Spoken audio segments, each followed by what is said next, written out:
We have a great story for you tonight. The Great Forest Divide. Chapter 1. The Forest That Worked. Whispering Woods was not quiet, it hummed. Foxes shaped the earth into winding tunnels. Badgers packed the walls firm and strong.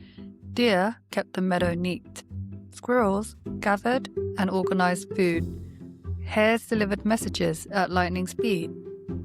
Owls watched everything and missed nothing. No one could do everything, but everyone could do something. And because of that, the forest worked.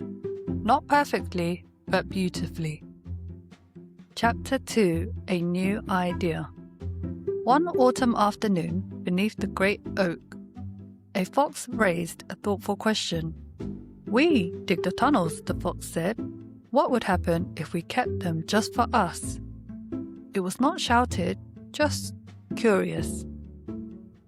Some animals wondered, would it be simpler to rely only on your own kind?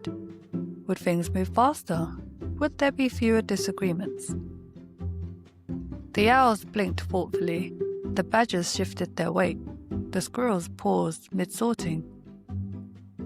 After much discussion, the animals agreed to try something new. Each group would look after itself. Chapter 3. The Experiment. At first, it seemed fine. The foxes dug, the badgers built, the deer cleared, the squirrels stored, the hares ran, the owls watched. Everything looked normal until winter arrived. The first heavy storm knocked trees into the river. The water rose. The foxes stared at it. "That looks like a building problem," one said. The badgers looked back. "That looks like a digging problem," they replied. The river continued rising. The tunnels began to crumble in the frost. Foxes dug harder. The walls collapsed again. They dug even harder. The walls collapsed faster. A badger walking past pretended not to notice. The squirrels had plenty of food, but eating alone felt less triumphant.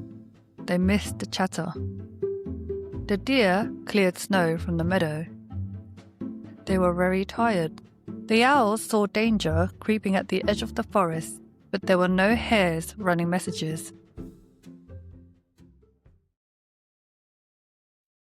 Winter has a way of revealing what is missing. Chapter 4. The Realization.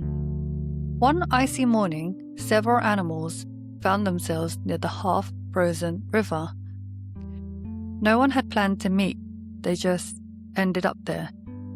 A fox with muddy paws, a badger with a cracked shovel, a deer breathing hard, a squirrel carrying one acorn too many. They looked at the river and then at one another. Finally, someone said what everyone was thinking. "We each have part of the solution. We just don't have all of it." An owl glided down quietly. "We were never meant to," it said gently. The animals listened. The fox shapes, the badger strengthens, the deer clears, the hare carries, the squirrel prepares, the owl sees. "Separate, we are skilled," the owl continued. "Together, we are steady." No one argued. It was difficult to argue with freezing paws. Chapter 5. Trying Again. There was no grand speech, no dramatic apology, just a small beginning. A badger reinforced a tunnel wall. A fox dug alongside. The deer cleared snow from shared paths. The squirrel opened extra stores. The hares ran messages again, very happily. The owls watched from above, as they always had. And slowly the forest felt different. Warmer, not because the weather had changed, but because cooperation had returned. Chapter 6. The Bundle. Later that winter, young animals gathered beneath the great oak. "Why do we need each other?"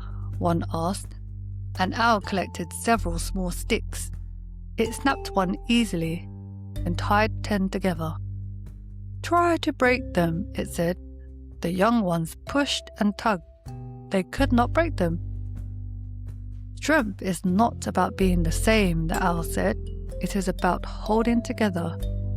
The forest was quiet. Then a squirrel handed an acorn to a fox. A fox made a space in the tunnel. A deer nudged Snow aside for a badger. There were no announcements, just understanding. The end.